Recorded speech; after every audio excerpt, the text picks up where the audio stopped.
কটা যায়, কথাতে বটা পায়, কথাতে বঢ়ায় মান, কথাতে কৰে অপমান। পৃথিৱীত যিমান যুদ্ধৰ অস্ত্ৰ সৃষ্টি হৈছে তাৰ ভিতৰত কথাৰ দৰে ডাঙৰ ধ্বংসৰ সঁজুলি আৰু পৃথিৱীত চাগে সৃষ্টি হোৱা নাই। কথাতকে অধিক সৃষ্টিশীল সামগ্ৰী উপাদান পৃথিৱীত সৃষ্টি হোৱা নাই। কথা ক'বলৈ জানিব লাগে, কথা ক'বলৈ প্ৰশিক্ষণ লাগে। সেই প্ৰশিক্ষণ গঢ়ি উঠে ঘৰখনৰ পৰা, পৰম্পৰাৰ পৰা, সংস্কৃতিৰ পৰা। কিছুমান জনগোষ্ঠী আছে, তেওঁলোকে স্বাভাৱিকতে বিনয়ী। তেওঁলোকে মানুহক সন্মান দিবলৈ জানে। তেওঁলোকে কথা কম কয়, কিন্তু যিখিনি কয় ভাবি গুণি কয়। আৰু কিছুমান মানুহ আছে, কিছুমান জনগোষ্ঠীৰ মাজত দেখা যায় পাৰম্পৰিকভাৱে কথা তেওঁলোকে বেছি কয়। কথাৰ মাজত অৰ্থ থাকে আৰু সেই অৰ্থই বৈ আনে বিষাদ অথবা হৰ্ষ, আনন্দ অথবা কষ্ট। কিছুমান পৰিয়াল থাকে, সেই পৰিয়ালবোৰে নিজৰ পৰিয়ালৰ মানুহকে সন্মান দিব জানে। ডাঙৰে সৰুক মৰম, সৰুৱে ডাঙৰক সন্মান দিবলৈ জানে। সেইখন ঘৰখনতে সৃষ্টি হৈছে। সৰু সুৰা কথাৰ পৰাই সেইবোৰ পৰম্পৰা বৈ থাকে যুগৰ পিছত যুগ। কিছুমান পৰিয়ালত আকৌ সদায় খকা খুন্দা, সদায় ক'ৰবাত লেঠা গেথেলা মৰা কথা লাগিয়ে থাকে।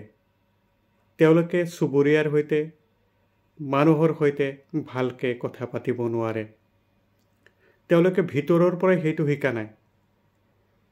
গতিকে বন্ধুসকল, আমি যে কিছুমান সাম্প্ৰদায়িক কথা বতৰা নিজৰ মাজত বৈ ফুৰোঁ, নিজৰ সন্তানৰ লগত ঘৰত আলোচনা কৰোঁ, নিজৰ পৰিয়ালৰ সৈতে আলোচনা কৰোঁ, সেইবোৰ কিন্তু ঘৰৰ ভিতৰতে আবদ্ধ নাথাকে। সাম্প্ৰদায়িকতা, সংকীৰ্ণতা, বৰ্ণবাদী চিন্তা ভাৱনা, উচ্চ নিচ চিন্তা ভাৱনা, কাৰ ল'ৰাই কাৰ সন্তানে কিমান বেছি দামৰ কাপোৰ পিন্ধিলে, সাজ পিন্ধিলে, ড্ৰেছ পিন্ধিলে, সেইবোৰ জহাই ফুৰিবলৈ গৈ সন্তান হয় অহংকাৰী। মিছা অহংকাৰৰ পিছত গুচি গৈ সেই কথাই অহংকাৰী হৈ এটা অশুভ পৰম্পৰা সৃষ্টি কৰা হয়। কোনে কি খালে, কিমান দামৰ গাড়ী কিনিলে, এইবোৰ চৰ্চা, এইবোৰ আলোচনা উত্তৰণ নানে, অধপতনৰ সৃষ্টি কৰে।